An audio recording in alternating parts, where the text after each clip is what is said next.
Toujours après la mort de Mazarin, moi, Louis XIV, me suis porté volontaire comme le premier ministre de France en 1661.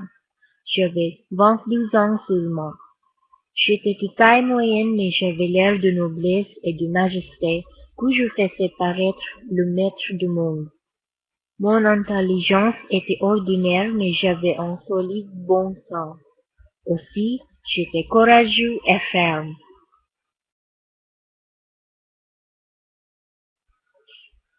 Malgré les pires catastrophes dans ma vie, comme l'envahissement de France et les morts soudains de mes membres de famille, je n'ai jamais abandonné la direction de mes affaires. Les gens m'ont considéré comme une divinité visible, un vice-dieu et le lieutenant sur terre par les grâces de Dieu. De cette idée, je tirais deux conséquences. D'abord, je devais être le maître absolu.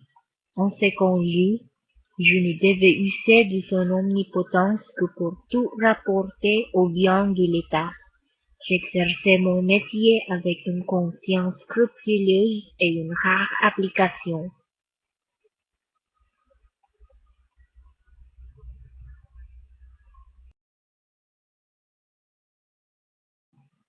Il portait un emblème du soleil resplendissant. C'est pourquoi je surnommé le roi soleil. Et savez-vous que le concept de étiquette a été né de moi?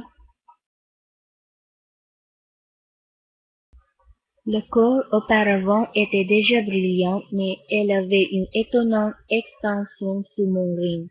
Le corps à cette époque-là comprenait la maison militaire et la maison civile. La maison civile était divisée en 6 services. Ce service était dirigé par 6 grands officiers, grand aumônier, grand maître de France, grand chambellan, grand écuyer, grand veneur et grand fauconnier. Aussi, il y avait le bouche du roi qui était l'ensemble des gens employés pour la table du roi, partagé en 7 offices, 498 personnes. Le chef du service était la plus haute noblesse. Il comprenait le grand maître de France, chef de service de la bouche, et le prince du Condé. À mon avis, pour la noblesse devenir ainsi réellement sa noblesse, il y avait 3 façons de vivre: au service de sa personne, à ses armées ou sur ses vaisseaux, et à la cour. Mais il n'employa pas de nobles dans le gouvernement et dans l'administration du royaume, parce que je n'avais pas de l'intention de partager avec eux mon autorité.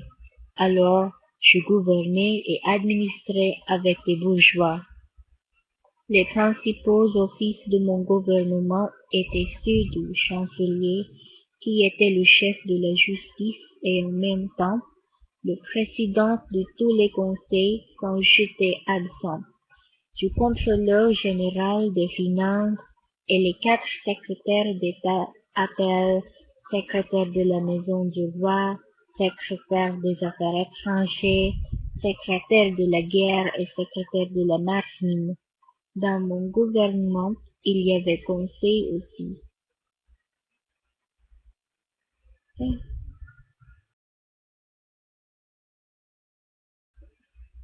Ils étaient en outre de ministres d'État et de conseillers d'État qui m'assistaient. 7 fois par 15 ans, les conseils d'un autre examinaient toutes les grandes affaires et où je ne plais que le ministre en faveur. Le lundi, tous les 15 jours, le conseil de dépêche examinait tout ce qui concernait l'administration des provinces.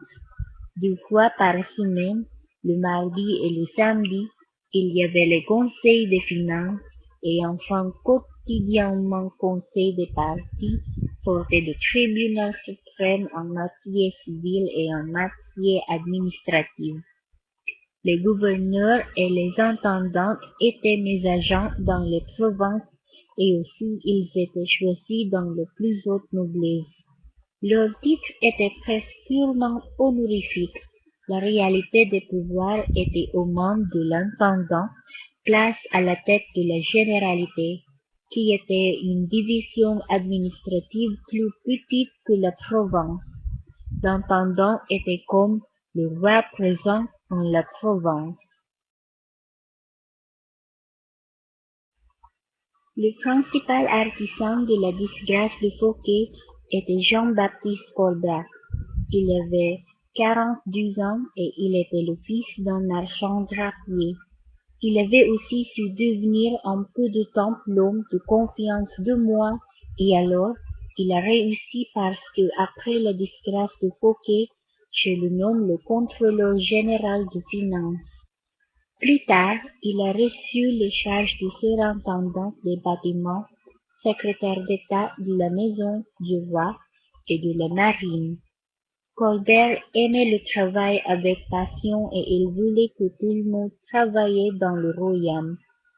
Ses buts incluaient de faire les France plus riches, appauvrir les États voisins et porter la France au plus haut degré de puissance dans le monde. Pour réaliser ses rêves, il travaillait à réorganiser les finances, à développer l'industrie, à accroître le commerce. Il s'efforçait de mettre de la clarté et de l'ordre dans l'administration financière. Colbert appelait l'état de prévoyance que les comptes devenaient permettre d'établir pour régler les dépenses de telle sorte qu'elles n'étaient pas supérieures aux recettes et qu'on n'était pas obligé de s'endetter. Ce système très prudent était appliqué pendant une dizaine d'années. Colbert développait les industries des draps, tapisseries, soieries, glaces, porcelaine, dentelle et acier, et à cause de ça, la France devenait une grande puissance industrielle. Colbert voulait aussi que l'étranger devienne un tout le client de la France. Pour gagner cette clientèle, il voulait que les produits de l'industrie française étaient excellents, le plus solides et le plus élégant du monde.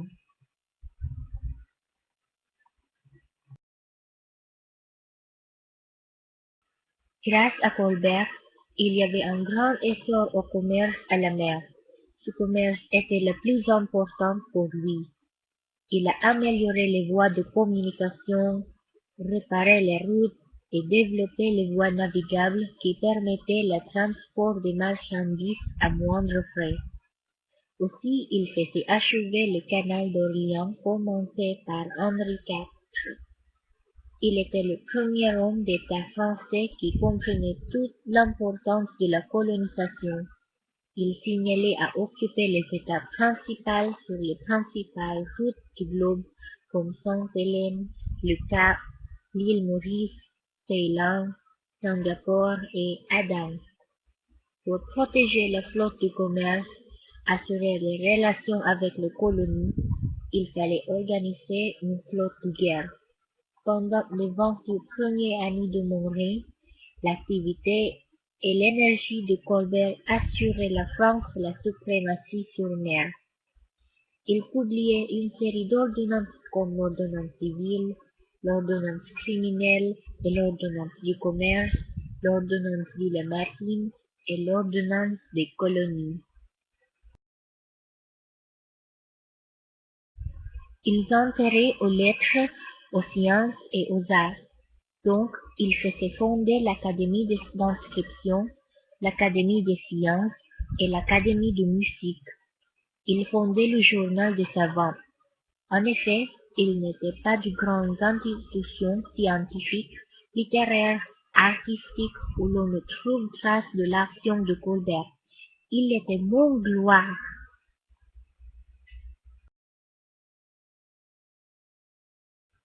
Mais, à la fin de sa vie, son influence sur moi avait perdu.